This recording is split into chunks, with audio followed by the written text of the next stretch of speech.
آج مسلمان دہشت گرد ہے. آج تو داڑھی دین کی علامت ہے، یہ دہشت گرد کی پہچان. آج مسلمان پریشان ہے جی اسلام کے ساتھ کیا ہو رہا ہے. تو بتا تو نے پہلے دن کے ساتھ اسلام کے ساتھ کیا کیا ہے؟ آج پریشان ہو گئے کہ ہمارے بچوں کی زندگی خطرے میں. آج کہہ رہے ہو کہ جی عیسائی مسلمانوں کو ماننے کے لیے تیار نہیں. وہ کیسے ماننے؟ جتنے لٹیرے تھے تم نے سارے اسلام کے ہیرو بنائے.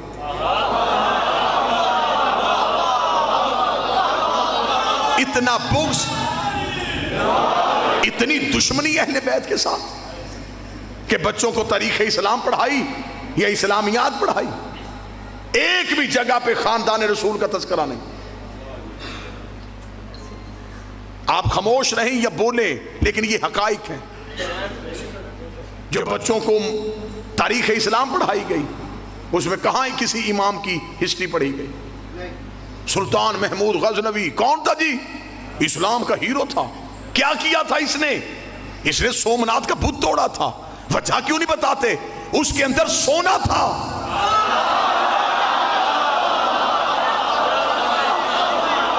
بت شکن ہوتا تو پہلے شہر کے توڑ کے آتا. کون اسلام کا ہیرو؟ جی محمد بن قاسم. کیا کیا اسے؟ جی سندھ میں ایک عورت نے خط لکھا تھا تو یہ وہاں سے آ گیا اس کی مدد کرنے کے لیے. اور جہاں حکمران تھا وہاں سید دیواروں میں چن رہا تھا. گھر میں ظلم کرنے والا یہاں پہ اسلام کی مدد کے لیے نہیں، سیدوں کے تعاقب میں آیا تھا. حجاج بن یوسف سے زیادہ ملعون انسان کون ہے؟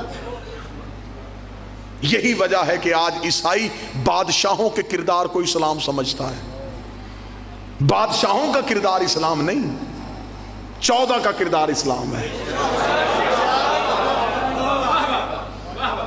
جنہوں نے کھوپڑیوں کے مینار بنائے، جنہوں نے انسانی لہو کے گارے سے دیواریں کھڑی کی، یہ لوگ اسلام کے ہیرو کب سے بن گئے؟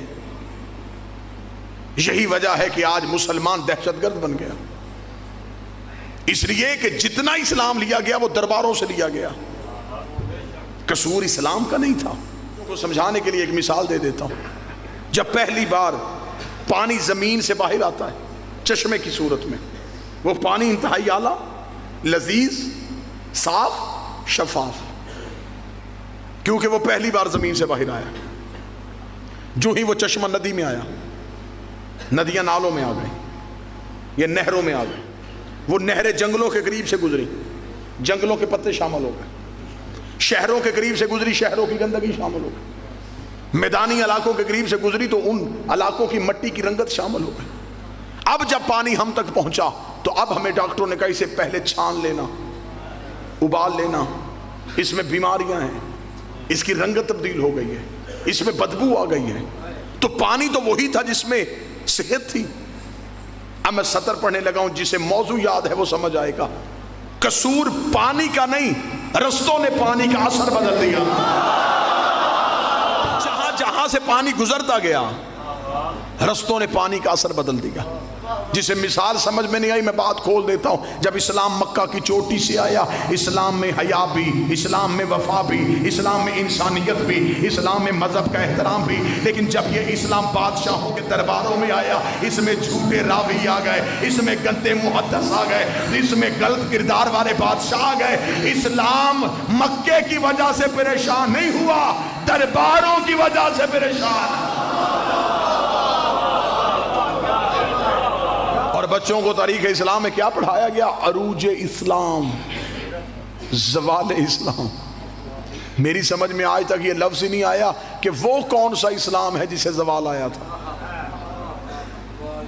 پڑھے لکھے احباب تشریف فرما ہے، ساری دنیا بھی اللہ کو چھوڑ دے، اللہ کی ذات کو کوئی فرق پڑتا ہے؟ بندے اسلام نہ لے کے آتے تو اسلام کو زوال کس چیز کا تھا؟ جب اسلام کو زوال ہے ہی نہیں تو پھر مورخ نے کیوں لکھا زوال اسلام؟ میں وجہ پڑھ دیتا ہوں. بادشاہ جنگ جیت کے آیا، انہوں نے عروج اسلام لکھ دیا. بادشاہ کہیں سے جنگ ہار کے آیا، انہوں نے زوال اسلام لکھ دیا. ایک چھری ڈاکٹر کے ہاتھ میں ہوتی ہے، وہی ڈاکو کے ہاتھ میں ہوتی ہے۔ ڈاکو چلاتا ہے زندگی چھیننے کے لیے، ڈاکٹر چلاتا ہے زندگی بچانے کے لیے۔ تلوار بادشاہ کے ہاتھ میں ہو تو دہشت گردی ہوتی ہے، امام کے ہاتھ میں ہو تو جہاد ہوتا ہے۔ ہمیں فخر ہے کہ ہم ہیں امامت کے دروازے پہ بیٹھے ہوئے، ہم نے دین غدیر سے لیا ہے، ہم مطمئن ہیں۔ ہمیں امام حسین علیہ السلام کی اس قربانی نے ایسا زندہ کر دیا ہے، ہم بڑے سے بڑے بادشاہ کے سامنے بھی نہیں ڈریں گے، اس لیے کہ یہ پیغام انسانیت ہمیں حسین نے دے دیا ہے۔